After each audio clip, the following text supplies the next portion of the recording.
Hey guys, Spud here, and today you might be wondering why the heck are we looking at a Mirage F1 painted in Israeli Air Force markings? That's because we got some fantastic news in the recent DCS World newsletter announcing the development of the DCS Kfir by Aviron. Now I am super excited for this module for multiple reasons, and we're going to go over this in this video today, but first let's thank our sponsor, Fox 3 Managed Solutions.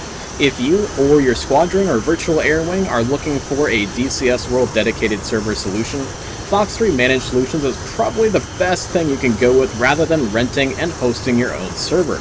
Everything is seamless. They put together all of DCS World updates, they install ATC, SRS, all that good stuff, and they keep it all updated for you on the back end. All you gotta do is just throw your mission on it, jump in, and have fun with your virtual air wing. And their customer service is bar none. Luck and his team are just some really awesome guys, and they are definitely deserving of your hard-earned dollars, so check them out if you guys really need a DCS World server. So let's go ahead and hop in the cockpit and get started with talking about the Mirage V Nesher and Kfir story. Alright guys, here we are back in the office of our Mirage F1, painted up in that very unique Israeli three-tone camouflage scheme. And we're just cruising on up the coast towards the Lebanese border. And in this video I wanted to convey to you guys why I am so excited about the announcement of the development of the DCS Kfir. This is a module that I've been following its early development for a long time now, a couple of years actually, and have been waiting eagerly for them to get official third-party status, and announce their module for everyone in the DCS World community to start following their progress. Now, in this video, I also want to convey to you guys why I am so passionate about studying the Israeli Air Force in both an academic as well as a more fun popular history kind of way. One of the reasons why I'm so excited for the Kfir is because it has such an interesting history behind it, and it was exported from Israel to a number of much smaller nations to be used in very, very small brushfire kind of conflicts. So the story of the Mirage V, Nesher, and subsequent Kfir is a story that's shrouded in mystery and political, diplomatic, and intelligence services subterfuge. There are a number of different versions of the story, and academic historians kind of debate as to whether which story or which version of the story is actually true. Personally, in reading most of the accounts of the history of the Nesher and Kfir, I would say that there's probably an element of truth to all the different versions, and all the different versions also have a lot of that political intrigue and subterfuge that keeps everything kind of shrouded in mystery. I very much doubt that we'll ever see a true, perfect telling of the story and history of the Mirage V, Nesher, and Kfir. So as I'm sure all of you guys are aware, at the very start of the Israeli independence in 1948, Israel really relied on almost anyone who would sell them arms, or in a lot of cases, private individuals and private organizations would donate arms to Israel. In fact, in the very, very early days, even the Soviet Union was looking to court the new state of Israel because the whole idea of a kibbutz, or collectivist farm, sounded very communist to the Soviet Union. Of course, we know that didn't really work out too well, mostly due to the fact that Jews were treated very, very poorly in the Soviet Union, particularly in those Eastern Soviet bloc states. So, as a result, the Soviet Union fell away, the Americans stepped in for a little bit, mostly private donations from actual individuals as well as groups themselves, rather than participation in arming Israel by the US government. And then, of course, Israel found France. France, of course, is pretty much known throughout the world and throughout history for selling arms to basically anyone who can pay for them, and not having to worry too much about the political or humanitarian fallout of those deliveries. We're looking at Iraq from 1980s as a perfect example of that. So, France became the major supplier of large military systems to Israel. And we're not talking just small things like rifles, pistols, hand grenades. Israel pretty much sought those from all around the world, pretty much using surplus World War II stocks all the way up until the 1960s. But France was the major supplier of larger systems, more complex systems such as fighter jets, as well as ships, and other larger, more expensive systems. And we all know that Dassault Aviation sold a huge number of Mirage 3s to the Israeli Air Force, which of course used the Mirage 3 to massively fantastic effect, especially during the Six-Day War in 1967.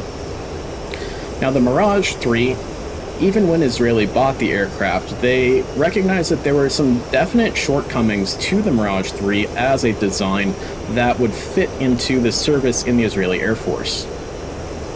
A couple of those flaws ended up being the lack of range inherent into the Mirage 3 design.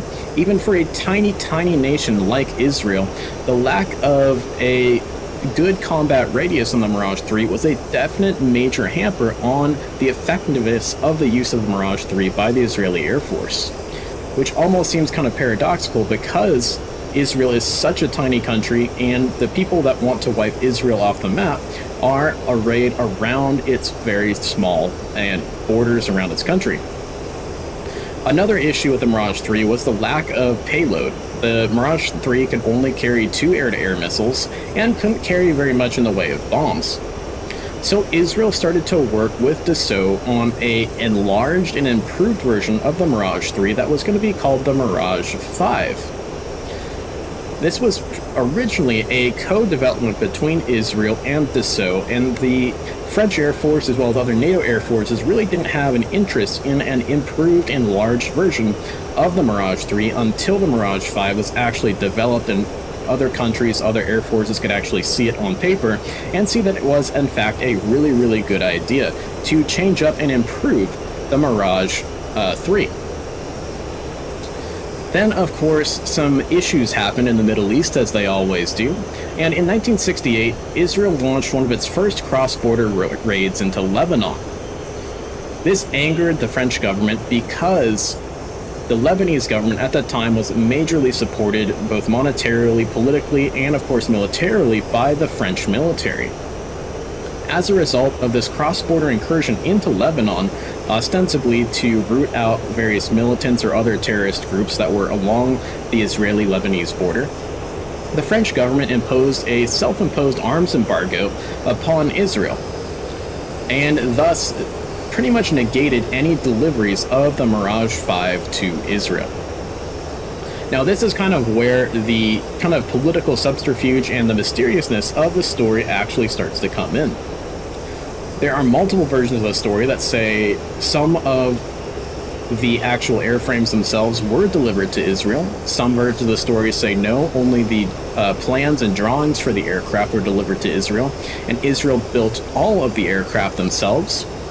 And some say that actual airframes of Mirage 5s were actually stolen by the Israelis, mostly in crates by the Mossad, and brought to Israel to be constructed, and then aircraft were constructed from there, copying those original airframes that were brought to Israel.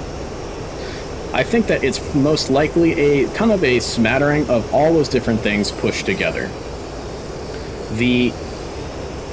If you look and kind of read between the lines of different versions of the stories, I believe that probably the most likely outcome of what actually happened in the lead up to the delivery of the Mirage V to Israel and the subsequent building of the Nesher in Israel, probably the most likely way the story went down was that a small number of Mirage 5s were delivered to Israel right before the imposition of the arms embargo, and at which point the Israelis then reverse engineered and copied the Mirage 5 to build the Nesher locally in Israel.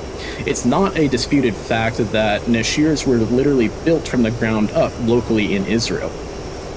And it's also probably very true that the Mossad actually had to steal and otherwise obtain through clandestine means the technical drawings, specs, as well as jigs and other sorts of things you would need to manufacture an aircraft, and then brought them to Israel so that way they can be used to build the Nesher. Now, we kind of get to a point here where we wonder what's the difference between the Nesher and the Kfir. The main difference between the two aircraft is the engine that powers them. The Nesher was powered by the ATAR engine, one of the same engines that actually powered the Mirage F1 that we're flying here today. And these engines were actually obtained through the ATAR engine manufacturer that produced them under license in Switzerland. And these again were very clandestinely brought to Israel in order to be put into the Nesher aircraft. And Israel, of course, looked at this long term and said that we cannot keep clandestinely, getting specs and drawings in order to build these Nesher aircraft. We need to change the design up to make it much more easily manufacturable in Israel across the long term, because their major arms supplier, France, of course, was out of the picture and was not going to be able to keep Israel afloat in terms of maintenance for aircraft, acquiring new aircraft, as well as aiding in Israel developing its own aircraft manufacturing industry. So that kind of leads us to where the Nesher and the Kfir split off in the Mirage family tree.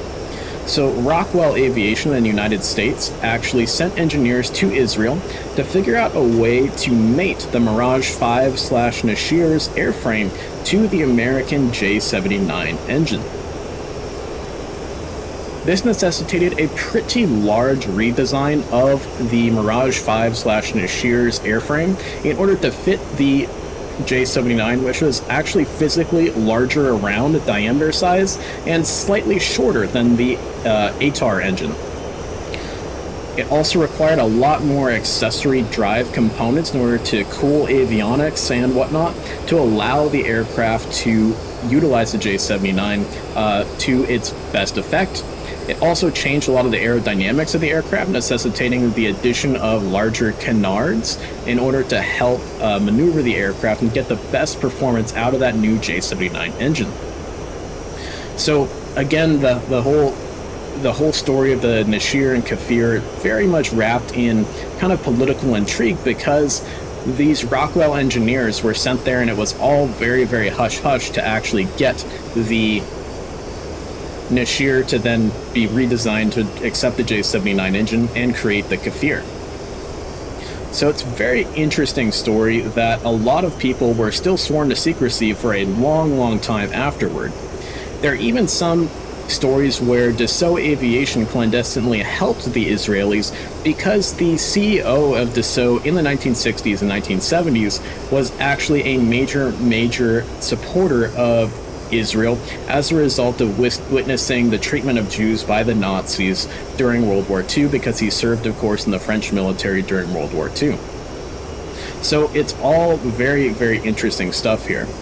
One of the main differences you'll see between Mirage 5s that were built in France and delivered to, say, the French Air Force or to NATO Air Forces was a much larger avionics compartment behind the ejection seat. That added a lot of weight to the aircraft. The Israelis decided, because the weather in Israel, Lebanon, Syria, Egypt is mostly VFR for most of the year, a lot of those extra navigational avionic systems could be deleted from the Nesher, and thus have that compartment turn into a fuel tank to increase the Mirage V/Nesher's range much more than their NATO counterparts had.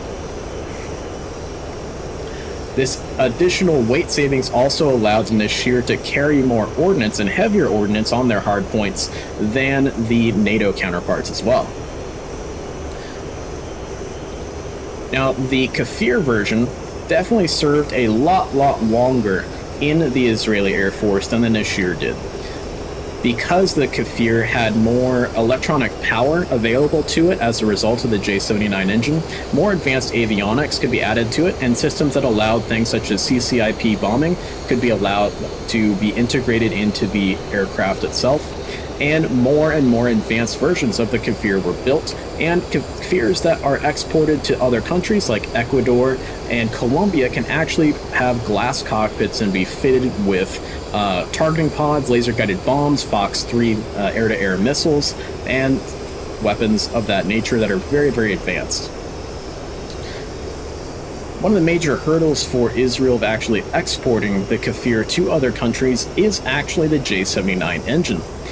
Israel has a number of Kfirs that were withdrawn from service in the late 90s, early 2000s, and were put into mothballs, essentially that Type 1000 storage that the US military uses at Davis-Monthan Air Force Base.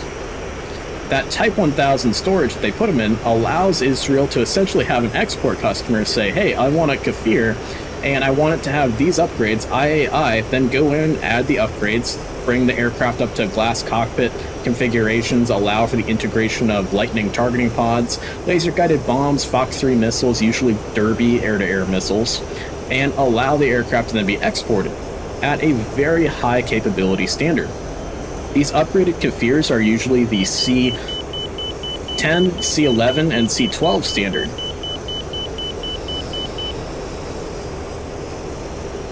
These aircraft have been exported, like I said, to Sri Lanka, Ecuador, and Colombia, and have even taken part in red flag exercises in Nevada, which is pretty darn cool as well.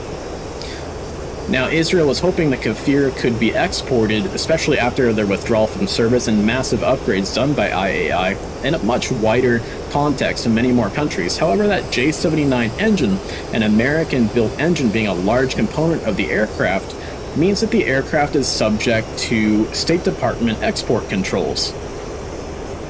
Whereas aircraft like the Nesher and upgraded versions of the Nesher, which are completely out of stock in Israeli inventory, were able to be exported much more widely. And that's why we see upgraded Neshers, say, in Argentina, under the name Dagger, which are upgraded Neshers, to be able to be used against the British during the 1982 Falklands War.